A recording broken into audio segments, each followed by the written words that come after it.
It's interesting. This is my third time pushing record on this. Funny how I feel more put together today. Words are not coming out of my mouth. It is Wednesday, April 17, 2024. It's about 2:30 in the afternoon. I spent a good chunk of my morning this morning working on some type of real estate research. I have not yet underwritten a deal entirely, but I've made kind of like a multifamily quick analysis, like checklist of things that I want to go through. I'm kind of heading into crunch time of like my day job with the college. We're heading into finals for students, so I've kind of wrapped up into that, and then I think honestly by Monday I should be good to start getting the ball rolling with other things. I'll have to prepare for the new semester as well, but I think I can take a break for a moment and just focus a little bit more on real estate. So yesterday, the government released the 2024 budget proposal. And within that proposal, I watched like a live stream, I guess, of the budget being the budget proposal. And they were talking about capital gains tax, and it currently sits at about 50% right now, and they want to increase it to 66.67% for individuals and corporations who are making a profit of over 250K. Now, the point of this, I think, was to like essentially pay for a bunch of other programs and tax the rich and equal wealth and yada, yada, yada. The immediate thing I thought of right now is, yes, well, most Canadians are not making, more than 250K a year. To be taxed 66, almost 67% on any capital gains is wild. And it's not on your primary residence. But the next thing I thought about is, what about all of these smaller investors who have these properties maybe for decades, and when they go to realize their gains on sale, the amount of tax that's going to come off that is wild. So the first thing that jumped to my brain was VTBs. Perfect opportunity. I know a little bit about VTBs. I know a little bit about VTBs. I've actually been quite interested in them since I heard about them the first time around a couple months back. So this morning I spent a good chunk of time getting some detailed information and like making like a list of all the information that I wanted further to learn about VTBs.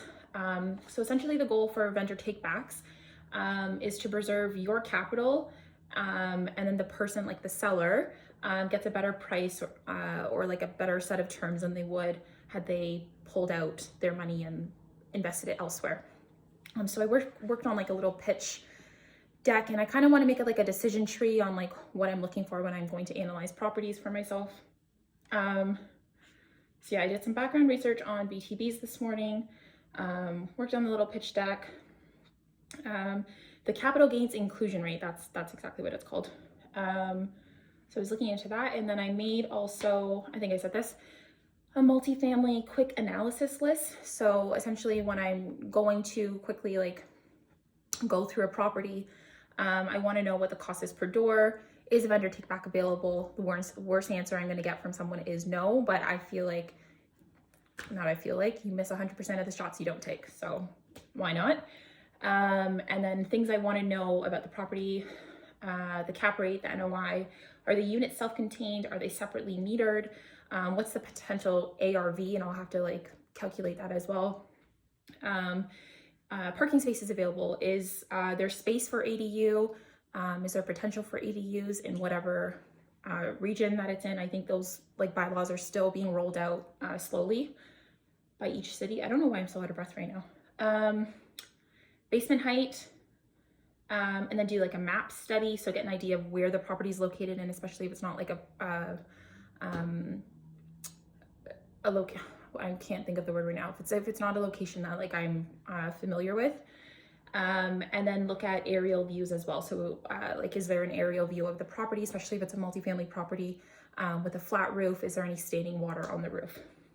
This has potential for leaks if it's not leaking already. So honestly, just me saying all of this stuff, I am amazed that I know a good chunk of these things that I'm talking about right now, and it's a good feeling to have. So while I am still learning, and I will, like I said in the last video, I will make mistakes as I go. I am very happy to see even the progress that I've made from the knowledge that I had less than a year ago. And so I'm excited to start being able to analyze deals by myself and run the numbers. And like I said, I think 100 is the goal. And then surely within those 100 deals, maybe the 101st, I will find something that where all the numbers work out. So this, just to circle back, this budget proposal and the what was it called again? The capital gains inclusion rate. This has not, I don't think, officially come into effect at all. They still have to vote on it, and then it might still take a while to be implemented. So there's that. And then the other thing that had come up as well, in regards to housing, they're trying to make, so I see things from both sides. They're trying to make renters, make it easier for renters on-time monthly payments towards their rent to reflect on their credit score. So when they go to purchase their first home, their primary residence, that there's some record to show and some type of added factor, essentially, to help you be approved for whatever mortgage that you're going to purchase. The issue with this is, and I'm not going to edit this video, so I'm not going to be able to like put something in here. I think I just want to post these videos as one shot. But the issue with this is that most people, when they're transitioning from renter to homeowner, when they're going to qualify for their mortgages, the lack of a credits, like the decreased credit score, is not usually what's impacting their ability to get the mortgage that they're asking for. The biggest thing that's impacting their ability to get these mortgages is their income, regular T4 income for most people. And so I'm kind of like on the fence about this one. As a current renter, I can absolutely see why some people might think that, you know, being able to pay on time and have a track record, a proven track record of consistency in your bills can help for why, you know, you should qualify for a mortgage. But at the same time, I'm also questioning how much power does that put into the landlord's hands. So now your rent is essentially kind of attached to your credit score.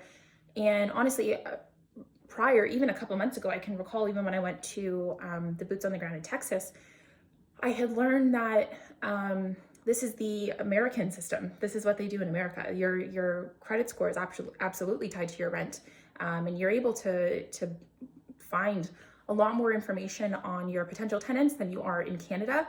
And that's why in Canada we have the opportunity for people to be like professional tenants and essentially take advantage of the system in a way. So I don't know. I'm a little bit biased right now because maybe I'm still a renter, and I also see the effects of like rent increases and AGIs when they happen to you know, acquired buildings and assets and properties and all of that. But at the same time, I see it from the corporation side. I see the business side. People still need to make their money. People want to also not be screwed over. And you know, it's one thing for a massive corporation to be screwed over. But a lot of these corporations are like mom and pop corporations, like people like myself who are trying to get in.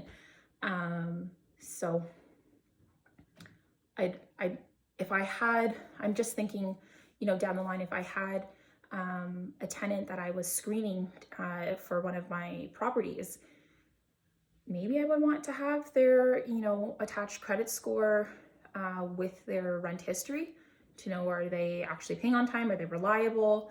Am I going to get screwed over at some point down the road? I don't know. I hear all of these like awful tenant experiences that people have.